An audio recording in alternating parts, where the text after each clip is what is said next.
Привет всем! Эта история произошла в конце сентября 2019 года. Текст был написан вскоре после этого, но тогда мы его записать не смогли. На то было много причин, но мы его все равно решили записать сейчас, так как все сказанное в нем по-прежнему актуально.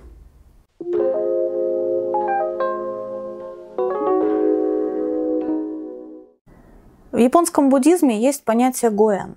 Оно переводится как «связь». И в отличие от губительных привязанностей, которые возникают от нашего желания получить что-то от мира, от других людей, гоэн – это хорошая связь. Она основана на чистых чувствах. Как хорошо сказал один мой знакомый, это когда вы вовлекаетесь в отношения с человеком только потому, что хотите сделать мир лучше. История, которую я хочу рассказать, позволила мне понять гоэн чуть глубже. В тот раз я поехала в поселок Вакуя, довольно далеко от Сендая, собирать материал для своего исследования. В какой-то момент из придорожной канавы я услышала писк. Я заглянула туда и увидела крохотного котенка, который выбрался на маленький островок суши и полз по нему. Я поняла, что если я туда спрыгну, то там я и останусь. Поэтому я позвала 3 байкеров, которые как раз остановились на светофоре. Они помогли мне вытащить котенка, и несмотря на то, что я их даже не просила, довезли меня с котенком до ветеринарной клиники. Клиника, правда, была закрыта, было воскресенье. Но врач, который как раз куда-то убегал, остановился и проконсультировал меня насчет того, что спасеныша надо кормить специальной смесью, которая продается в ближайшем крупном хозяйственном магазине. Потом байкеры направили меня в полицейский участок, где мне дали отдохнуть, умыть котенка и посоветовали магазин неподалеку от участка, где, возможно, получится купить смесь. Смеси в магазине не оказалось, но продавщицы предложили присмотреть за котенком, пока я бегала в другой магазин за смесью.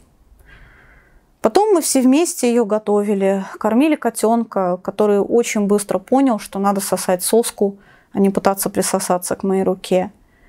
Потом они снабдили меня коробкой, махровым полотенцем, и я отправилась на станцию везти котенка на поезде с 2 пересадками. Поезд опаздывал. Вокруг меня собрались люди. Кто-то просто хотел посмотреть на котенка, кто-то интересовался у меня, представляю ли я вообще, что мне делать дальше. А я в это время дозвонилась до своего друга, монаха, у которого всегда жили подобранные с улицы кошки, и спросила, куда я могу отвезти котенка в воскресенье вечером. Он дал мне адрес круглосуточной клиники, и тут одна из женщин, которая рядом со мной стояла, предложила вместе доехать на такси и пересесть на другую железнодорожную ветку, по которой можно быстрее добраться до Сендая. Я согласилась. Я думала, что мы поделим счет на 2, но она просто заплатила сама, сказав, что деньги мне понадобятся на спасение котенка.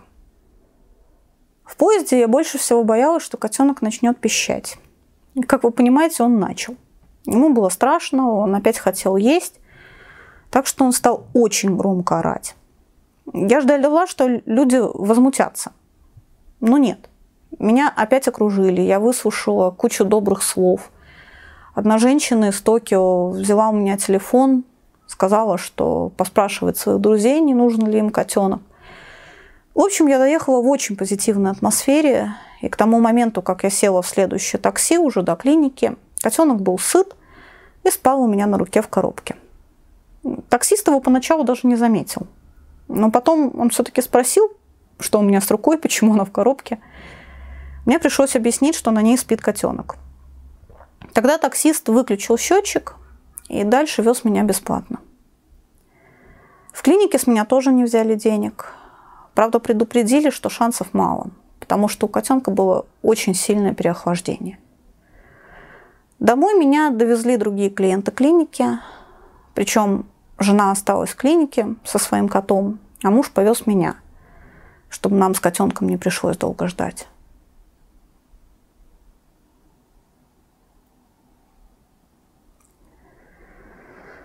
К сожалению, наш Вакуя-кун, в процессе у него уже появилось имя, не выжил. У нас дома он успокоился, очень хорошо сосал, перестал жалобно пищать. Вместо этого в его голосе даже появились такие требовательные нотки. Но под утро он все-таки умер. Внезапно отказали легкие. Мне очень жаль, что он прожил всего 1 день. Но за этот день в его жизни поучаствовало такое большое количество людей. И просто потому, что эта ситуация была неправильной, и они хотели ее как-то исправить. Эти люди тратили свое время, силы, деньги на то, чтобы дать котенку мизерный шанс. И многие, я подозреваю, не получали даже какого-то морального удовлетворения, потому что не считали, что делали что-то особенное. Но это было особенное.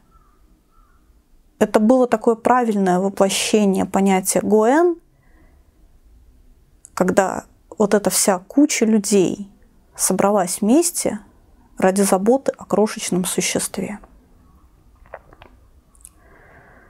Я очень прошу вас, дорогие зрители, помните, что ваше участие всегда имеет смысл.